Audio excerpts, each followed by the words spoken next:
नमस्कार, आदाब, सत श्री अकाल दोस्तों। स्वागत है आपका एक बार फिर से हमारे YouTube चैनल ब्रास फ्यूजन्स पर, जहां हम आपके लिए एक बार फिर से लेकर आए हैं एक नया lesson. The Constitution has chosen to sort of give the kiss of life to all these pre-existing colonial laws. And Article 13 says these existing laws continue until repealed, amended, varied, etc. There are 3-4 words there. Therefore, these laws continue. So the Indian Penal Code of 1860, which to my mind is perhaps the most important pre-colonial law which continues today, and which is the foundation of criminal law, is an existing law. So the Constitution consciously chose to give continuity to all the laws that were in place, notwithstanding Article 395. And therefore, it's not a contradiction, nor is it rhetorical. It's not rhetorical. It is establishing the legitimacy to the opening words, "We the people of India give unto ourselves this constitution." Because the people of India otherwise would have had no place if we envisage that the cabinet mission plan set up and allowed elections to be held in the legislative assemblies in 1945, which in turn elected the members of the Constituent Assembly. And this was envisaged, 2 Constituent Assemblies was envisaged by the Cabinet Mission Plan, etc., etc. Then it would be as a creature set up by the British Parliament, because Indian Independence Act also says on the appointed day, these 2 countries will become dominions. Therefore, in order to give legitimacy to the preamble, you need 395. If you don't have these 2, preamble, "We the people," and 395, there would be otherwise no legitimacy to the entire document. Right. Now, so that much for existing law and the question of colonial continuities. Now come back to Article 53, Clause 3A. Shall be deemed to transfer, nothing in this article shall be deemed to transfer to the President any functions conferred by any existing law on the government of any state or any authority. What does it say very clearly here? That the new President of the new Indian Union will not inherit any executive power previously enjoyed by the government of the state. So it's not a unitary executive power, it is still a federal executive power. And number 2, nor will this article prevent Parliament from conferring by law functions on authorities other than the President. This is also another important aspect. Parliament can by law say that for the implementation of this, we are going to give some powers to the executive. And that executive need not be to the President. It can still give the power to the union government, in which case the rule-making power need not always be exercised in the name of the President. Rule-making power can be handed to anybody other than the President. So, for example, since you just told me you're looking at CPC and CRPC, rule-making powers under the CRPC are conferred on different high courts. High courts make rule to determine CPC, how in its applicability. If you take, for example, a law like the Motor Vehicles Act, the power to make rules has been conferred on the union government. So, Parliament, when it gives the executive rule-making power, it's not necessary that all the conferment of executive power should always be in the name of the President. It can also give it to, which is why I come back now to 53 Clause 1. Executive power shall be exercised by him directly or through officers subordinate to him in accordance with this constitution. So, when the government drafts rules and places it, it will be done in the name of that particular ministry. And there is under Article 77, rules of business and the different ministries and portfolios, etc. are made under Article 77. And therefore, the rule-making power would be exercised by these people. It's not necessary that everything should directly be in the name of the President. Now, Article 54, let me just quickly, before, do I have time? Yeah, let me quickly do this. he talks about the election of the president. Election of president, we all know, is an indirect one. The electoral college of the president is the legislative assemblies of the state. There was a early case about what do we do with those two legislative assemblies of union territories, say Puducherry, and the very peculiar state of Delhi, which are all governed by Article 239A, states with legislative assemblies. And now, of course, we have Ladakh and we have Jammu and Kashmir Union Territory with the legislative assembly. It's not clear to me yet what the position with regard to electoral college and president is. It's not clear from that presidential proclamation of August 5th, 2019. So I'm not sure that I have an answer to that. But if you look at this explanation which has been placed by the 70th Amendment, it makes clear that the National Capital Territory of Delhi and the Puducherry, those legislative assemblies will also form part of the electoral college to elect the president. Okay. Then you come to Article 55, manner of elections. And the manner of elections, of course, by single transferable vote and through that method of, what is the phrase that is used here? Privacy based, I think. Pardon? Non-privacy based, like one vote for this candidate. Proportional representation by single transferable vote. Okay, so it's very, very complex the way in which the voting happens. So in that electoral college, it's not the principle of one man, one vote. Aisa nahi hai. It's not as if every member of the legislative assembly will get one man, one vote. It's not the way it is for Lok Sabha election. One man, one vote. No, here it is proportional, and that proportionality is determined by your number of seats, which in turn is based on your delimitation and the population, so that each person bears a proportion to the way in which the number of people they represent. That is evened out by that principle of proportional representation. Okay, and the explanation to 55(3) following explains to you the principle of proportionality. In this article, the expression population means the population as ascertained in the last preceding census, of which the relevant figures have been published. And until the relevant figures have been till 2026, it's a 71 census. Okay, so it's not really one man, one vote. It is in proportion. You know, the Lok Sabha and Rajya Sabha conduct a 3-month program on parliamentary procedures, and maybe some of you may wish to take part in that program. I don't know if you're eligible, maybe you are eligible, but that deals with all these procedural questions, okay? And questions like this: how does the bill get passed? What is a calling attention motion? For example, we all saw in the APMC bill whether when will a division be called? What is the rule? You remember that the many of the MPs were saying this rule is not.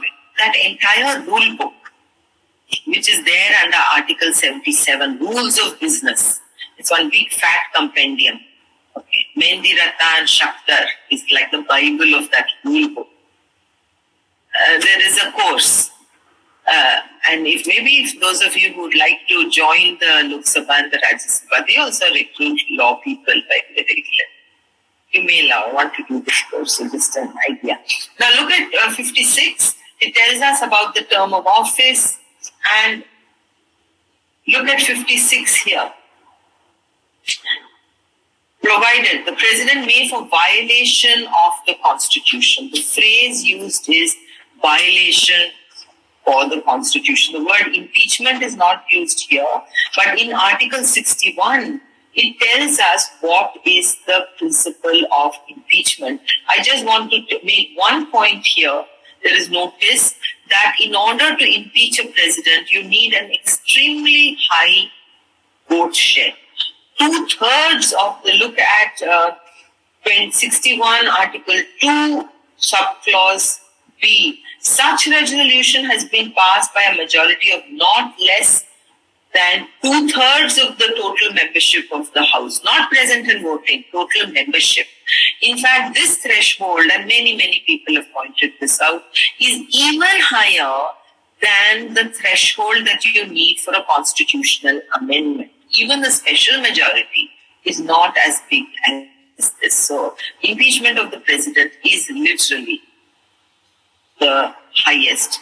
And when we come to Article 124 and we talk loosely about impeachment of a Supreme Court judge, you will, our High Court judge, you will notice that even there the number is not as high. It seems to be the highest. Okay. Then let me come back once again. Look at Articles 58. This I'm just running through. You will please read it on your own later. If the president is eligible for re-election, I think we've had the first president, President Rajendra Prasad, was re-elected. I'm not sure after that whether we've had any president who's been re-elected. Have we had a president who's been re-elected after? No, ma'am.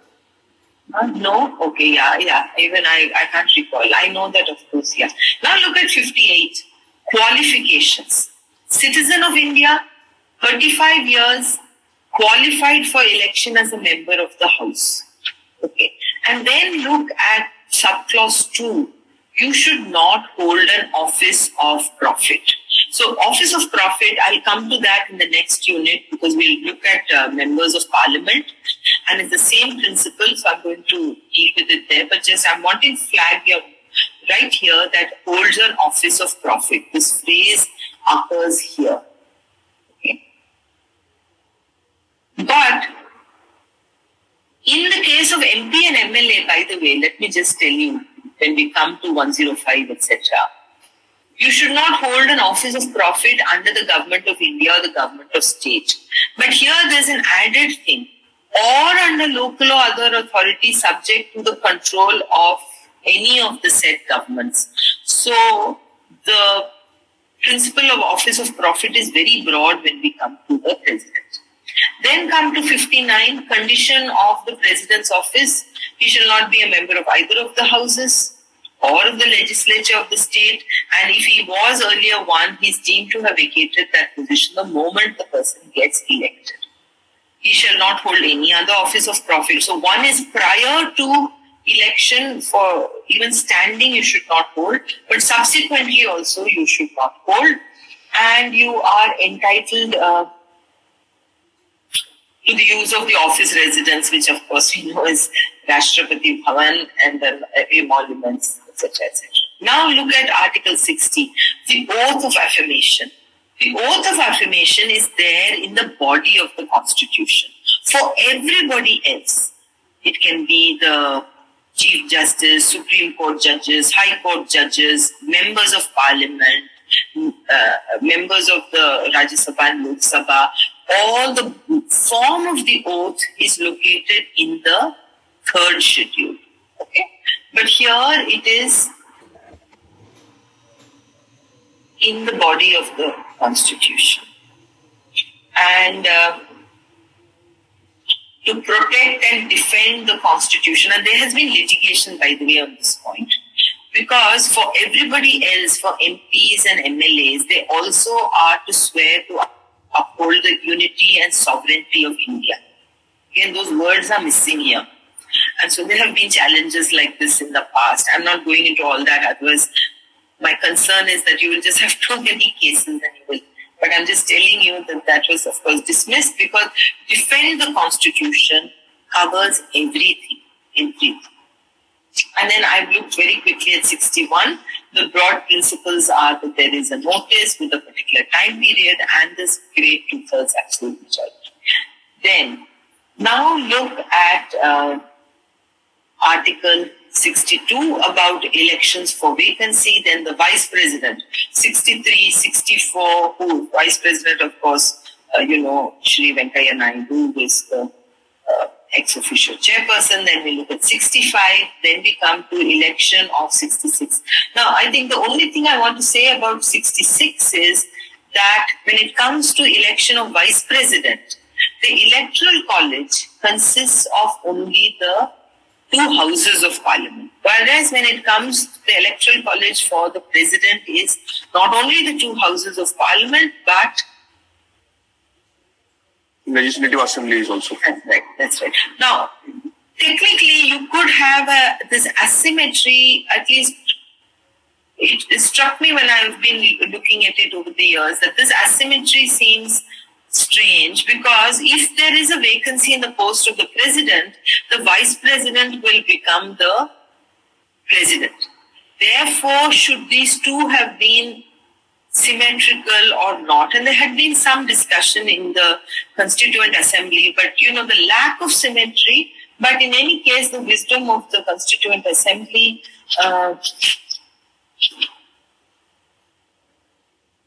okay, fine. Then the term of office is 67.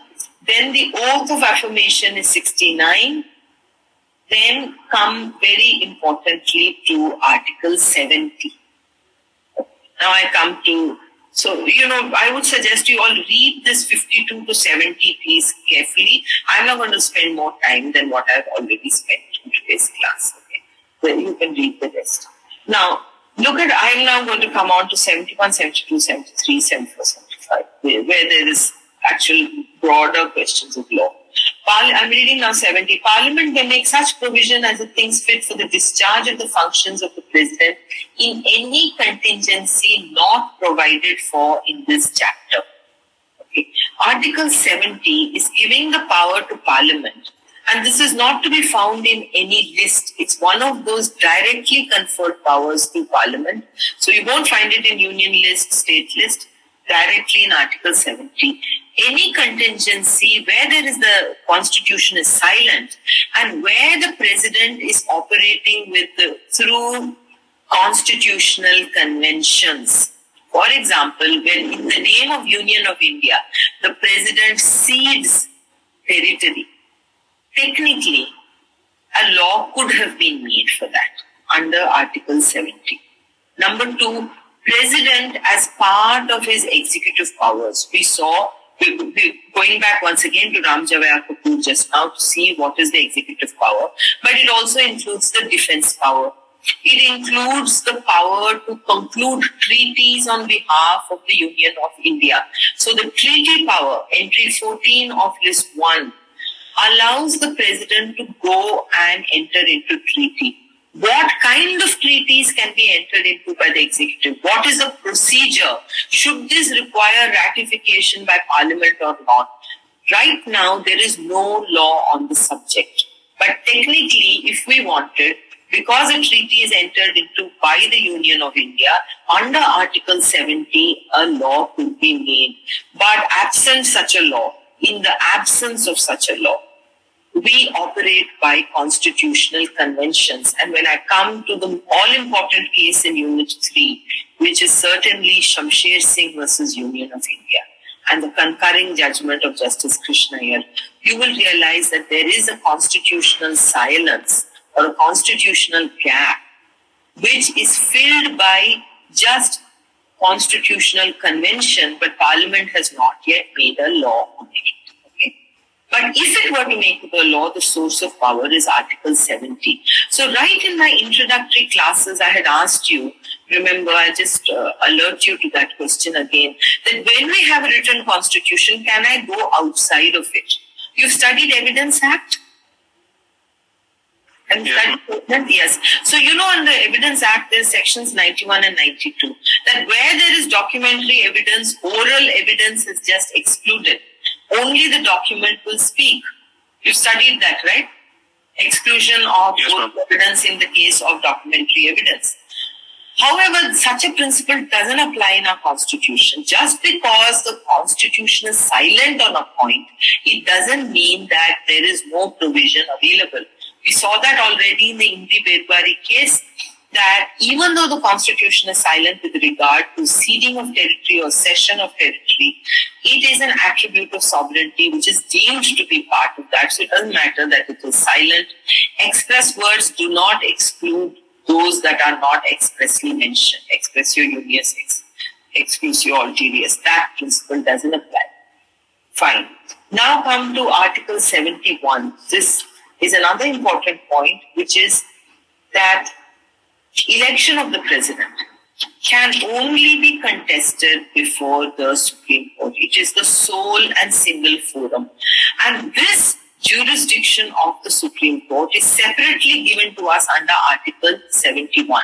So you have Article 124, which tells you the different kinds of jurisdiction of the Supreme Court.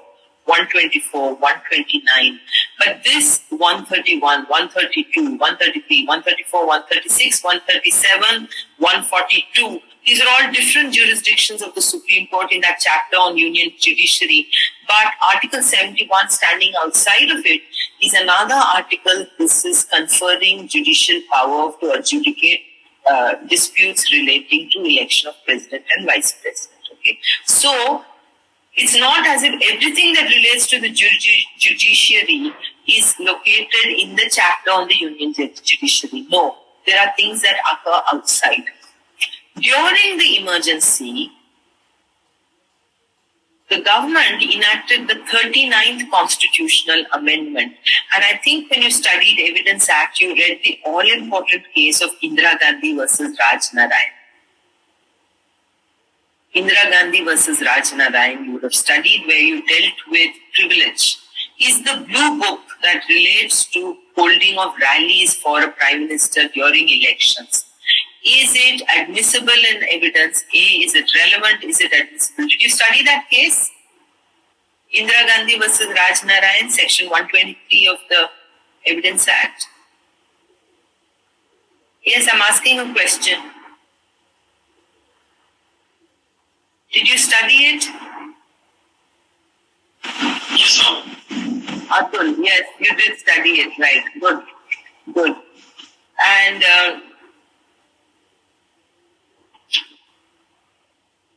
okay, so I come now. So now in the 39th, and Indira Gandhi versus Raj Narayan also discussed the 39th Constitutional Amendment. And that amendment, by the way, was reversed by the 44th Amendment. So it's now no longer in place.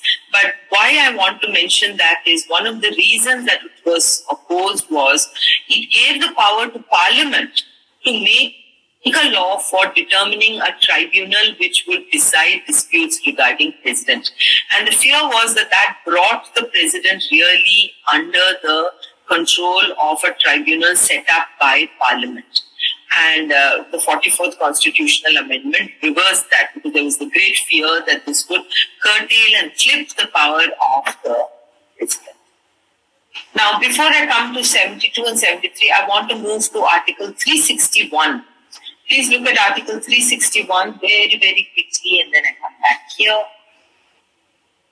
Article 70 is not similar to the residuary powers. No. Residuary powers only deals with legislative residuary powers. And Article 70 is, it is there, but this is separately given. So your question is, can it be related to entry 97 of list 1 read with Article 248? Pradeep, I think that's your question. Yes, but that applies when the Constitution is silent on the point. But if you take Article 70 and, for example, if you take Article 262, which deals with interstate river water disputes, it's expressly given that and therefore it is not necessarily covered under entry 97 list 1. Residuary means not mentioned anywhere, either in the list but also anywhere else in the Constitution. Golaknath made that point. Can I have something in my residuary which is located elsewhere? That was the controversy between 368 and entry 97. If I have time, I'll discuss this point with you further.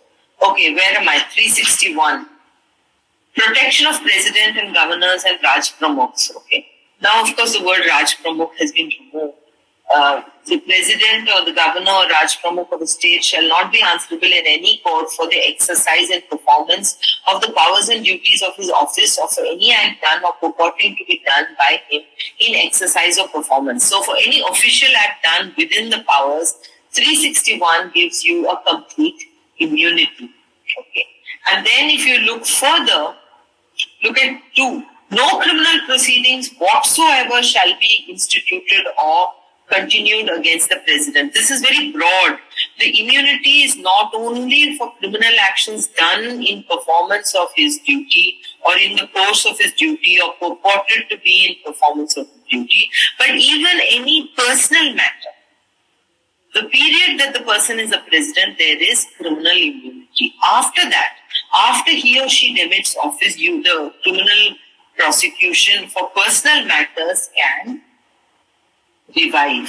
And if you look at 361, this is 361 subclause 3, again, that he cannot be arrested. And then if you look at 4, no civil proceeding. So even in the personal capacity, if you want to proceed against the president or the governor, you need to give 2 months notice. If you want to proceed against the president or governor in his personal capacity, then you have immunity during that period, and he is also immunized against imprisonment. So the different kinds. So 361.1 is dealing with things done in the official capacity. And then 362, 2, 3, and 4. Okay, and so this is another aspect of the president and his. Now, one of the interesting questions that has arisen about 361, I'll deal with it because I find that there's no other place for me to deal with 361 in our syllabus, but I do want to deal with it. What happens when an appointment is made in the name of the president? So, for example, if anybody gets appointed in the army or gets selected in the UPSC, then the appointment letter is normally issued in the name of the president. Or land is acquired, land acquisition, it is done sometimes in the name of the governor of the state. Now, does 361 immunize every action which is done in the name of the president? Or does it only immunize actions done directly by the president and give immunity or not? And you will straight away see the importance of this question. Because if I say it immunizes every action done in the name of the president, every executive action in India is technically done in the name of the president. And in 1996 or 1999, Common Cause versus Union of India, which year is this? 1999.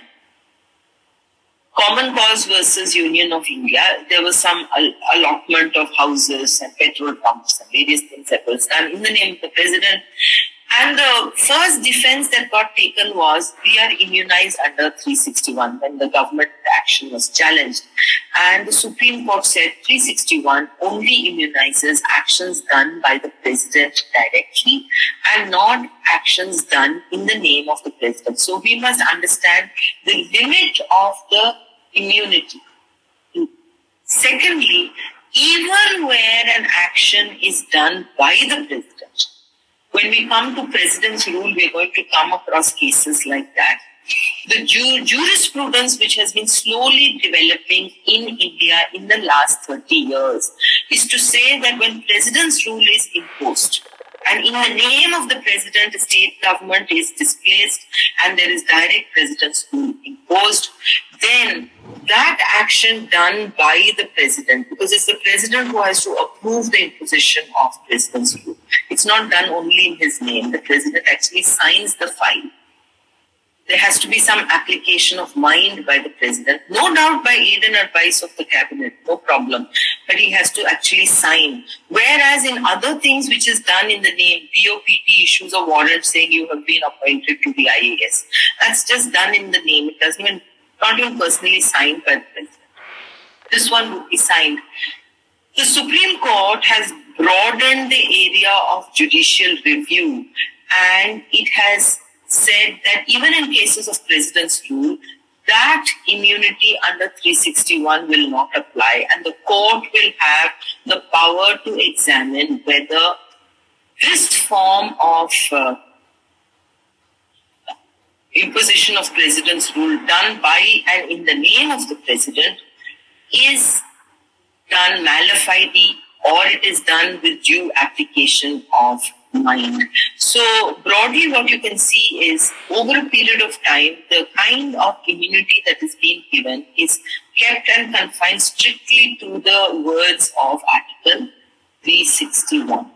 Now, with that little bit of introduction, let's now go back to looking at, but there are many common causes. So this is the 1999 common cause. Okay, so you have to get the correct common cause. It's like MC Mehta. There are so many with the same cause title.